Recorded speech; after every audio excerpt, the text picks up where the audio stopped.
Bom dia, bom dia. Olá, mestre Edilson, vai dar certo sim. Já deu certo. E que como não estava dando certo, aí eu fui tentar, a Shirley foi tentar, e Lenói, aí ficou esse desencontro aí. Mas, graças a Deus que estamos de volta, vocês estão conosco, vocês não desistem nunca, vocês são brasileiros. Jane querida, a mestre Edilson, a Amy Dreams, Vânia Leite, Anjos, e eu sei que vem mais gente por aí. E nós vamos dar continuidade nesse momento em que nós concluiremos falando dele, sobre ele, o nosso querido Francisco, o pobrezinho de Assis. Semana passada nós falávamos do momento que Francisco, passando pela frente do palacete da casa suntuosa de um vigário conhecido, um padre que de uma família abastada, era rico de nascimento, muito, muito rico, um jovem que tinha uma tendência muito grande ao catolicismo, a ser padre, não é? Então os pais, percebendo nele essa tendência, mudou-se para a cidade de Assis, e ali eles foram morar, construir aquela mansão. E Francisco, quando decidiu levantar templos de pedra, porque a voz que ele ouvia o convidava a reconstruir a igreja, então Francisco saiu, deixou tudo para trás. A gente sabe que Francisco, ele abriu mão de toda a riqueza, de todas as propriedades, de todos os bens, de todos os recursos materiais que ele dispunha, inclusive da companhia dos seus familiares. Ele é filho único, mas os seus pais, as suas amigas, amadas e companheiras, colaboradoras, ama de leite, então todas essas pessoas que eram muito caras, Francisco precisou renunciar a tudo isso. E aí iniciou reconstruindo a igreja de São Damião, porque a voz que falava para que ele reconstruísse a igreja, ele entendia que deveria reconstruir templos de pedra, restaurar templos de pedra.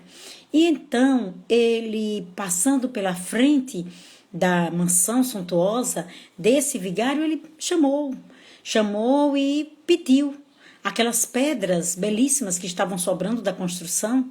E ele, olhando para Francisco com ar de desdém, foi logo questionando se ele tinha autorização para reconstruir igrejas, foi logo dizendo que ali não era da alçada dele, era da alçada de algumas famílias da região, e que as próprias pessoas que frequentavam o templo era que deveria colaborar, e não os vigários, que são representantes aqui do Cristo na terra. Olha só a prepotência. E aí Francisco ouviu tudo aquilo, mas ele não se deu por contente e disse: então o senhor não pode doar, então o senhor vai vender. Ele disse: sim, vou vender pelo preço que se aproxime do preço justo, do preço pelo qual eu comprei. E ele deu o preço. E após dar o preço, Francisco, naquele momento, ele sentiu um atear de fogo em seu mundo íntimo. Era uma fogueira que se acendia, mas ele, como espírito da condição dele, isso me deixou até meio, como é que eu diria assim, um pouco aliviada, porque essa fogueira se acende a todo instante em nós. Mas Francisco, diferentemente de mim, ele se deu conta daquele instante, respirou fundo, e com a sua mansidão, com a sua humildade, que eu não tenho, mas que pretendo desenvolver, né, Shirley, com um egoísmo que eu tenho, mas quero extirpar. Então Francisco respira fundo e ouve atentamente a proposta do padre.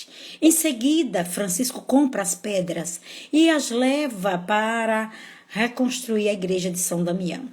E o padre lhe dá um tempo, prazo, para que ele pague os custos relacionados à compra daquele material. E chegando o tempo aprazado, Francisco não teve como pagar. Então, o usurário, o padre usurento na linguagem popular, foi até lá. Foi até lá cobrar de Francisco o pagamento que estava atrasado.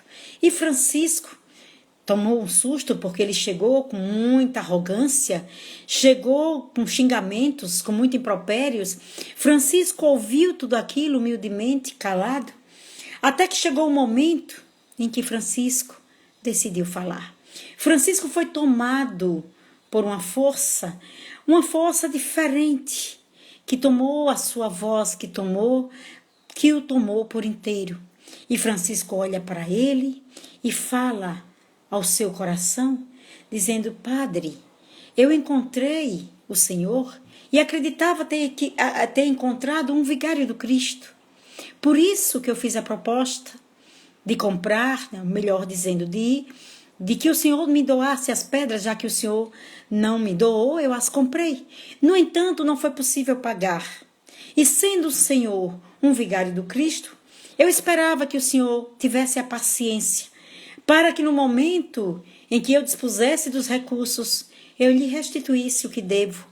Por isso, eu te peço, como representante do Cristo que és, como irmãos em Jesus que somos, que o Senhor tenha um pouco mais de paciência, porque nós estamos aqui para nos ajudar mutuamente. Acredito que o templo que estamos reconstruindo, que vai dar um pouco de dignidade àqueles que buscam essa casa em ruínas, para que a fé dessas pessoas aumente, para que eles se sintam mais confortáveis e para que eles tenham mais condições de concentrar-se nas suas orações, nas suas meditações, nos seus momentos de encontro com Deus. Dona Carmen Lúcia, que prazer! Shirley, Selma Mendonça, Neide Almeida, Sandra, Anjos, Vânia, N Dreams. Quanta gente! Eu vi que vocês entraram logo no começo, a família Lúcia, Dona Carmen Lúcia, Dona Vânia Lúcia, nosso querido Júlio Góes. Mas hoje, Júlio, foi um dia de testes. Alex Itabaiana, foi um dia de testes. Assim como Francisco, que sentiu esse atear de fogueira em seu mundo íntimo, e que naquele instante, na sua humildade, ele respirou fundo e lançou sobre aquela fogueira que se acendeu em sua casa íntima, lançou as energias salutares da oração, da vigilância, da prece, desse sentimento bom que abafa e que acaba com qualquer outro sentimento negativo. Francisco lançou amor nessas chamas. Francisco deixou-se envolver pelo amor do Pai e encheu-se de uma energia salutar, de um sentimento nobre de humildade, de amor, de respeito, e falou ao Padre com o coração. Falou do que sentia, falou do que a espiritualidade, através dele, pôde enviar para que aquele homem, vigário como ele, representante de Jesus na terra, para que ele se encontrasse e percebesse que precisava ele mesmo fazer aquilo que Francisco também fez, que Francisco se propôs a fazer, que ele também fizesse. Francisco queria agir no bem, fazer o bem, como diz Elinói, porque o bem é bem para quem faz bem. E assim, depois de Francisco ter falado naqueles termos, aquele vigário que foi até ele afrontá-lo, cobrar, com injúrias, com violência verbal, parou um pouco e pensou. E aí nós encerramos por aqui a nossa fala de hoje sobre Francisco, porque à noite, às 19 horas, nós estaremos contando história, estaremos trazendo mais uma história do irmão Horta, do Monsenhor José Silvério Horta, para que nós possamos, com essas histórias, extrair o fundo moral para aplicá-los em nosso dia a dia. Lara Maria Chagas, bem-vinda. Então nós vamos encerrar esse momento de café com luz, não esquecendo que temos aquele chá de capim santo, chá fluidificado, que nós vamos tomar, que tem função terapêutica para os nossos males físicos, para aqueles males que nós contraímos em função do nosso livre-arbítrio. Obrigada a vocês, obrigada pela paciência, desculpa toda essa confusão, mas isso faz parte da nossa condição inferior de espíritos imperfeitos que ainda não conseguiram vencer a si mesmo.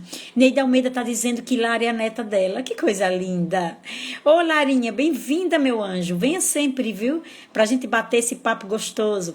E à noite, às 19 horas, eu vou contar a história. Se você quiser ouvir, será muito bem-vinda.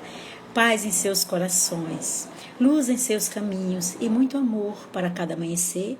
Lembrando que às 16 horas temos conversa fraterna, não percam esse momento que às vezes atrasa um pouco, porque Elenor está trabalhando, Elenor voltou à ativa, está trabalhando agora, antes era virtualmente, agora ele está ao vivo lá no trabalho, né, em carne e osso. 7 aninhos, que coisa linda, olhe, 7 aninhos assistindo a gente. Bem-vinda, Larinha, será sempre muito bem-vinda. E tia Isa tem muita história para contar. Espero que você ouça e goste. Um abraço a todos, paz em seus corações. E só nos resta a gratidão, né, Shirley? Né, a Annie Dreams, gratidão. Ela tá dizendo aqui, Jaqueline, também com gratidão, anjos, dizendo, Senhor, muito obrigada por tudo que temos recebido. Apesar das nossas imperfeições, do egoísmo que ainda assomam no nosso mundo íntimo, apesar das deficiências físicas e morais, mesmo assim, Senhor, acredita e confia em nós. E aqui estamos, tentando fazer com que sejamos gratos a Ti, por tudo quanto recebemos de Ti. Obrigada, Senhor, por esse momento. Obrigada por tudo que a natureza nos oferta. Obrigada até mesmo pelas carências, pelas deficiências, pelas ausências, enfim. Obrigada até pela dor, porque a dor é uma bênção que Deus envia aos seus eleitos. Que Jesus, o amigo incondicional das nossas vidas, permaneça conosco hoje e sempre. Que assim seja.